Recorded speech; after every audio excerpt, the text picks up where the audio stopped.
ನಟ ದರ್ಶನ್ ತೂಗುದೀಪ ಅವರ gun licence ತಾತ್ಕಾಲಿಕವಾಗಿ ರದ್ದು ಮಾಡಲಾಗಿದೆ. ರೇಣುಕಾಸ್ವಾಮಿ ಕೊಲೆ ಕೇಸ್ನ ನ್ಯಾಯಾಲಯ ತೀರ್ಪು ಹೊರಬೀಳುವ ತನಕ ನಟನಿಗೆ ಗನ್ ಸಿಗೋದು ಅನುಮಾನ. ಈ ಬಗ್ಗೆ ಬೆಂಗಳೂರು ಪೊಲೀಸ್ ಆಯುಕ್ತ ಬಿ ದಯಾನಂದ್ ಅವರು ಮಾತನಾಡಿ, ಕಾನೂನಿನ ಪ್ರಕಾರ 3 ವರ್ಷಕ್ಕಿಂತ ಮೇಲ್ಪಟ್ಟು ಶಿಕ್ಷೆ ವಿಧಿಸಬಹುದಾದಂಥ ಕೇಸ್ನಲ್ಲಿ ಆರೋಪಿಯಾದಂಥ ವ್ಯಕ್ತಿಯ ಬಳಿ ಲೈಸೆನ್ಸ್ ಇರುವಂತಹ ಗನ್ ಇದ್ದರೆ ಅದನ್ನ ಕೂಡಲೇ ವಶಕ್ಕೆ ಪಡೆಯಲಾಗುತ್ತೆ.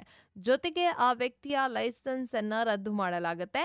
ಸದ್ಯ ನಟ ದರ್ಶನ್ ರೇಣುಕಾಸ್ವಾಮಿ ಕೊಲೆ ಕೇಸ್ನಲ್ಲಿ ಆರೋಪಿಯಾಗಿರುವ ದರ್ಶನ್ ಅವರ ಗನ್ ಲೈಸೆನ್ಸ್ ಅನ್ನ ಅಮಾನತಿನಲ್ಲಿ ಇಡಲಾಗಿದೆ ಎಂದು ಅವರು ಹೇಳಿದ್ದಾರೆ. ಇನ್ನು ನಟ ದರ್ಶನ್ ತಮ್ಮ ಬಂದೂಕು ಪರವಾನಗಿಗಾಗಿ ರದ್ದು ಮಾಡದಂತೆ ಪೊಲೀಸ್ ಅಧಿಕಾರಿಗಳಲ್ಲಿ ಮನವಿಯನ್ನ ಕೂಡ ಮಾಡಿದ್ರು.